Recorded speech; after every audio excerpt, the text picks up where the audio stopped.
When I talked about the Brendan Fraser Mummy movies a while back, I said that they were a modernisation of Universal's classical monster movies that embraced a certain whimsical blockbuster charm that's sadly missing in today's dark, cynical shared universe shenanigans. But in its own right, The Mummy set itself up to be its own shared universe until franchise writer, producer and director Stephen Sommers decided to extend his passion into a more grandiose homage to the Universal classical monsters with a horror action adventure that amalgamated Dracula, the Wolfman, Frankenstein, and even Mr. Hyde into one ridiculously over-the-top Gothic circus. It was by no means a monumental amalgamation, but as a big-budget fanfic starring the one and only Wolverine, as he was yet to be known for anything else, unless you count Kate and Leopold or Swordfish as your thing, this was an early example of both the best and worst traits that the shared universe trend would eventually entail. Mostly for Universal. And DC. And, well, all of them. Let's talk about Van Helsing.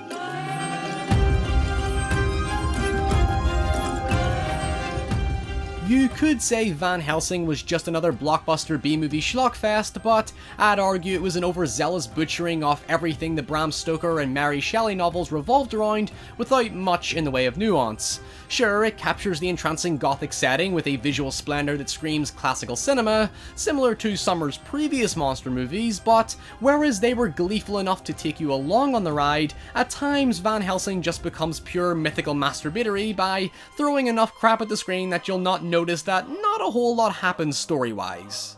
It's an understatement to say it takes many creative liberties in combining a plethora of inspirations to create one fragmented narrative that doesn't give itself enough breathing room to be entirely clear what the hell is actually going on half the time.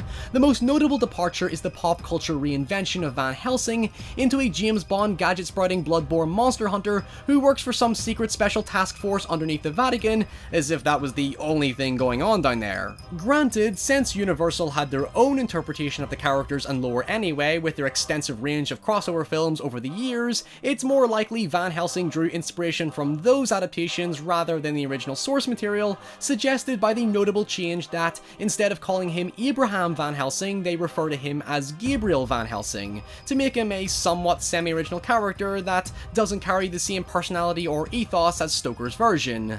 Although, to the film's credit, it does give Van Helsing a more personal stake in his conflict with Dracula. No pun intended. Helsing is revealed to have been Dracula's killer in life long before the events of the film, and the name Gabriel links Helsing to some sort of incarnation of the Archangel Gabriel, who acts as the antithesis to Dracula's more demonic transformative appearance.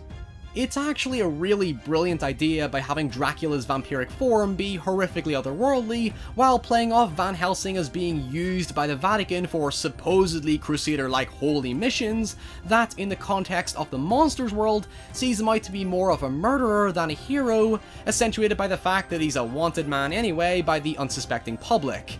He appears as a cold, jaded man destined to a life of violence and death and nothing more, something you'd think he'd overcome by the end, but the surprisingly somber conclusion would have you believe otherwise. Yet, at the same time, a lot of this information goes largely unexplored, especially when one of the major twists to the formula is that Dracula is unkillable because he has no heart, and only a werewolf has the power to weaken him, to which Van Helsing eventually becomes said werewolf because the plot needs some sort of contrived resolution after killing off the one and only fucking werewolf left in the film, so that Van Helsing can steal his kill to be the victorious hero.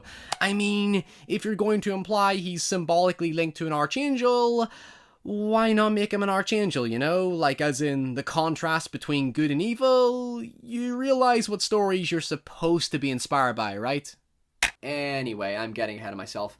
Given it released several months after the League of Extraordinary Gentlemen, you could see it as a better Gothic-style adventure crossover that doesn't want to make you pull your nostril hairs out, because if it did one thing right, it was distracting you with just enough satisfying monster mayhem to sink your teeth into. To be fair, there is something funny about how an abrupt fight scene always seems to break out every time a character is about to have an exposition dump that at least intensifies a constant sense of urgency to kill Dracula in order to let some deceased bloodline make its way into heaven, because that's the arbitrary justification given by the Vatican. I just saw it as another obscure divine reason for Van Helsing to feel his work is meaningful outside of murder by latching himself onto a faith system he seems to struggle to believe in. Or maybe Hugh Jackman is just phoning in his performance. I have considered that. Sure, it does seem to partially overshadow Dracula's end-of-the-world intentions, even if his characterization is wonderfully cartoonish in comparison that it's hard to take seriously, despite the fact that half the time I'd much rather be watching him walk up and down walls, talking pseudo-philosophical gibberish about life and death, than repetitively seeing Van Helsing naturally solve every problem with kill everything, undermining that extremely vague suggestion that he wants to give up his life of violence. Yet it does help convey some of the film's abstract high fantasy world building where nothing truly acts to traditional logic like we're used to. After all, since Van Helsing wields a crossbow machine gun, that should be an indicator of its flamboyant nature. Regardless, it does make the world stand out as compelling because when we're first introduced to Van Helsing, he's just on another day-in-the-life mission to track down Mr. Hyde, establishing all the crazy carnage looming in the background we've yet to see. The way I see it, we join the story in the midst of things where Helsing has a troubled past that's left largely ambiguous, which I assume was because the film was produced with the intention of alluding to other stories to follow up in future installments. In fact, considering it didn't have the initial fanfare behind it, Van Helsing seemed like it was trying to cram a trilogy of ideas into one movie, given it released shortly after the cinematic phenomenon that was The Lord of the Rings, and standing next to it makes it seem like a cheap Gothic knockoff, particularly given Universal's desperation to get in on popular cinematic trends without an ounce of sincerity. Or hell, I'd even assume it was trying to be a less gritty, more family-friendly and epicer alternative to Underworld, which starred Kate Beckinsale as well, and was successful enough with its limited budget to get like 400 sequels or something.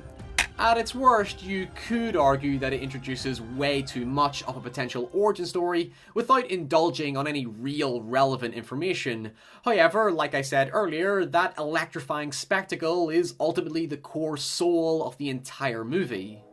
Put it this way, Van Helsing gets by on pure nonsensical mythical overload. Here we have a monster hunter on behalf of the Vatican fighting Dracula and his three brides who are trying to use the power of a werewolf and Frankenstein to give birth to their baby vampire bats, while Igor, played by Vinny from The Mummy, tries to stick an electric poker up the arsehole of Van Helsing's holy minion, who completes his character arc by awkwardly but heroically saving some random girl who bangs him, thus going against the biblical teachings of Jesus Christ that you can't have sex until you're married. Ah, we caught you out with your own agenda, you horny heathen bastard. But you're a monk. You shouldn't curse at all. Actually, I'm still just a friar. I can curse all I want. Damn it. Now, the emotional arc of the story is mostly rooted in Kate Beckinsale's Anna, who becomes the last of her Romanian family's bloodline after her brother gets transformed into a werewolf, and honestly, it does capture a real sense of tragedy between them that inadvertently makes Van Helsing out to be a bigger asshole by essentially interfering with their drama, even though it only goes to reinforce the kind of character Helsing has ultimately been made out to be. It's a shame it wasn't developed any further because the brother is basically sidelined to let Van Helsing take on this forced romantic subplot that feels super out of place, especially when Anna dies trying to turn Van Helsing back to normal, so that the film can finish with this whole woe is me, don't get too close because bad things happen to those I care about. Which just so happened to be the same issue Wolverine was already having, so at least Hugh Jackman was consistent? In a way, Van Helsing presented itself in the same makeup as many other films that looked to start a franchise, but was just unable to capture the same curiosity to go much further. Whereas the Mummy reboot literally had the same issue of forcing a shared universe without much of a backbone to give it the confidence for an audience to believe in the idea, at least Van Helsing had a passionately fun idealism behind it. Sure, it wasn't some intensely purist homage to Gothic storytelling, there was no hope in hell it would ever be that, but as a glorious effort to rekindle that love for classical monsters, battling it out in a wild, crazy world filled with horror, magic and mystery, you can't deny it was the basis for a wickedly enjoyable, if unsubstantial, series of films. But hey, at least we have that Vanessa Van Helsing show, am I right? Yeah, I don't trust sci-fi either. Hi everybody, thank you so much for watching. We are so close off this goal of hopefully releasing 6 videos a month. My current long-term goal is to release as much content as possible, but maintaining the quality. So if you want to support this show for just a few dollars a month, you can get early access, you can vote on what the next video could be, you can get your name in the credits, and access our exclusive Discord chat where you can tell me all sorts of crazy nonsense and share your favorite films and your different forms of media, and even your own work if you have any yourself. That's always awesome. And until next time, please do consider following me over on Twitter and Instagram. I keep forgetting the word Twitter. It's hard to say for some reason. And yeah, stay safe, and I'll see you all very soon. Bye.